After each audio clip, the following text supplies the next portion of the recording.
le désert s'impose avec sa présence, même si tu viens sans planification, même si tu viens sans arrière-plan, le désert, il s'ouvre comme avec sa largesse, avec sa, entre guillemets, vastesse. Il s'ouvre et puis il vous laisse voyager. Il vous laisse voyager au sein du désert, au sein de lui-même, mais aussi il vous fait voyager au sein de vous-même. Le désert est généreux dans ce sens. Il est très fertile dans ce sens-là.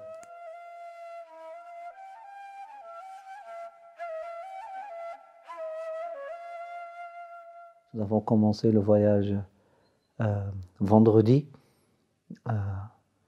Avec le maqam, nous avons choisi, ou plutôt ça a été choisi pour nous, qu'on commence à un ancien maqam, une mausolée, ou ici on appelle ça marabout, de Sidi Naji, l'ancêtre pieux, un homme pieux, et l'ancêtre à la fois de quelques tribus de nomades qui vivent à côté. Et subhanallah, juste après la visite de Sidi Naji, on vient à peine de commencer à mettre les charges sur les chameaux et un orage du désert a commencé, subhanallah. Et voilà, donc nous avons commencé. La première journée, elle était vraiment spéciale. Spéciale, le sable qui rentre partout, dans les oreilles, dans les narines, dans les yeux, dans la peau, vraiment un sable fin qui n'a pas de fin. Et puis les autres journées, il faisait très beau, bien qu'il fait beau tout le temps, mais il faisait très beau. Et puis le désert nous a fait découvrir d'autres dimensions. Il n'y a pas une journée qui était comme l'autre. Donc c'était 5 jours pleins de méditation, pleins de générosité.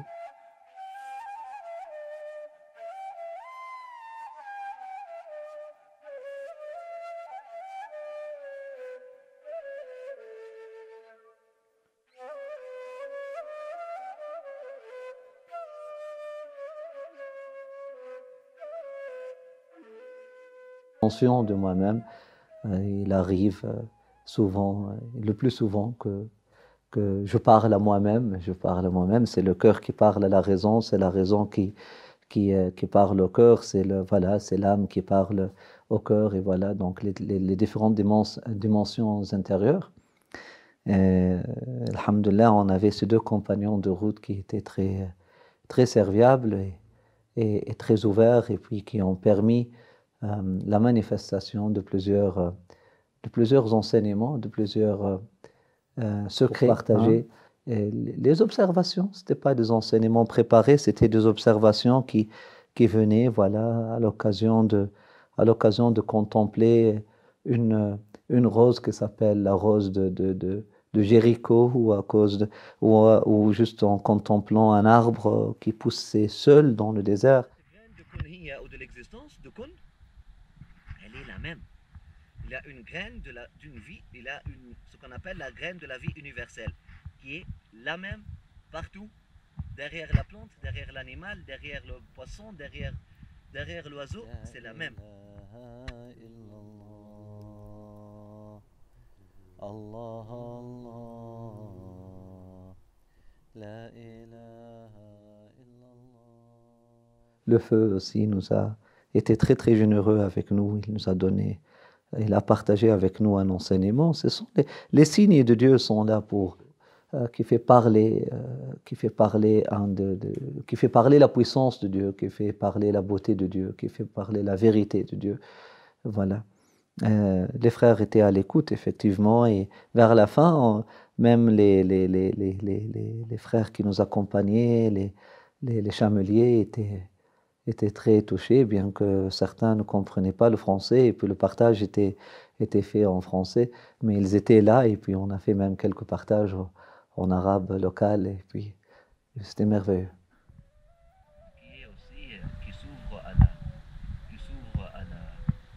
Qui augmente notre vulnérabilité. Un homme rempli de ton ego. Je choisirais de rester un homme primitif sans ego que de devenir un homme rempli d'ego. Hein.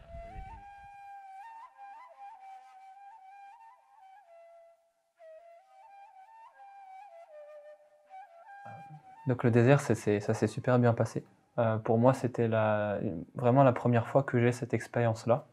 J'étais vraiment j'étais ailleurs dans le monde, que ce soit spatialement ou spirituellement, c'était quelque chose. Ça veut dire que avoir un avant-goût de ce que c'était justement de cette vie-là, cette vie de nomade, de bédouin, cette vie de vivre en fait dans le désert. Et moi qui suis d'origine sur la Méditerranée et au Moyen-Orient, et donc j'imagine que mes ancêtres, il y a plusieurs siècles, vivaient comme ça. J'ai eu vraiment la chance et l'opportunité de vivre cette expérience-là avec mon enseignant, Hamdi Ben Aïssa, avec qui on a fait le trajet. Donc c'était assez restreint, c'était assez intime comme voyage. J'ai pu bénéficier en fait dans ce contexte-là d'enseignements directement liés en fait et inspirés de ce cadre par l'enseignant. Ça veut dire que et l'enseignement du coup se faisait de manière très très ancestrale et traditionnelle, inspiré en marchant à dos de dromadaire le soir autour du feu, le matin en observant le lever du soleil, la nuit en regardant les étoiles. Donc j'avais vraiment l'impression c'était vraiment une expérience vraiment indescriptible et unique, et ça m'a permis justement de me réconcilier avec mon héritage arabe et mon héritage islamique en fait.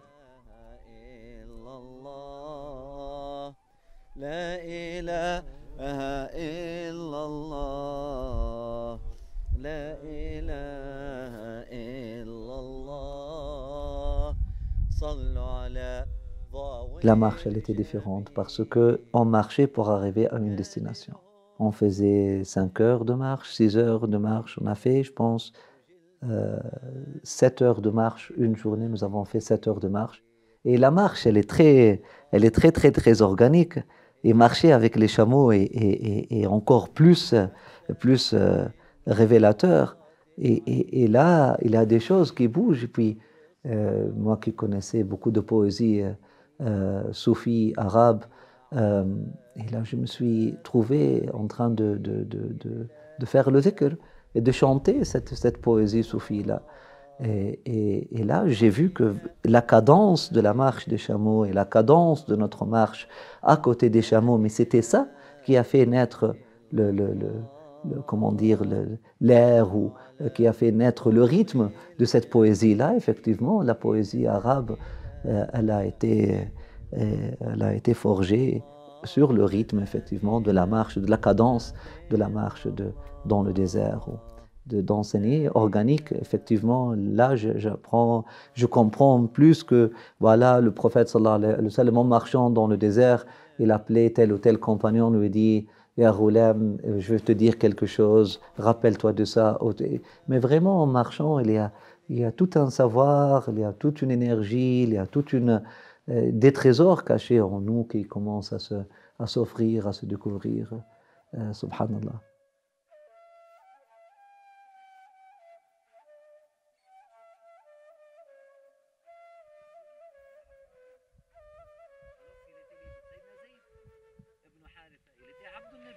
Il était l'esclave du prophète sallallahu alayhi wa sallam. Abd, littéralement, ça veut dire celui qui appartient à. Dans ce sens-là, Abd Nabi, c'est-à-dire tellement il est amoureux du prophète qu'il s'est vendu complètement au prophète, il est devenu le Abd Nabi. C'est une station spirituelle en fait. On sait que les Africains aujourd'hui, là, pour le sophisme africain, au Sénégal et au Mali. Mais on est arrivé à la fin, et puis le frère Saïd nous montre, voilà, ce que vous savez, là-bas, il y a un marabout qui s'appelle Sidi Abd Nabi. Effectivement, nous avons visité Sidi Abd Nabi. Donc voilà, on a commencé sans que ça soit planifié. Nous avons commencé par un marabout ou le maqam, une station, j'appelle ça un observatoire, pour témoigner de l'héritage d'un homme saint. Et nous avons fini par un autre observatoire pour qu'on puisse témoigner aussi de l'héritage d'un autre homme saint. اللهم كما صمت وجوهنا عن السجود إلا لك فصمنا عن الحاجة إلا إليك بجودك وفضلك وكرمك يا أرحم الراحمين يا أرحم الراحمين يا أرحم الراحمين. أغننا بفضلك عمن سواك. صلى الله على سيدنا محمد وعلى آل سيدنا محمد.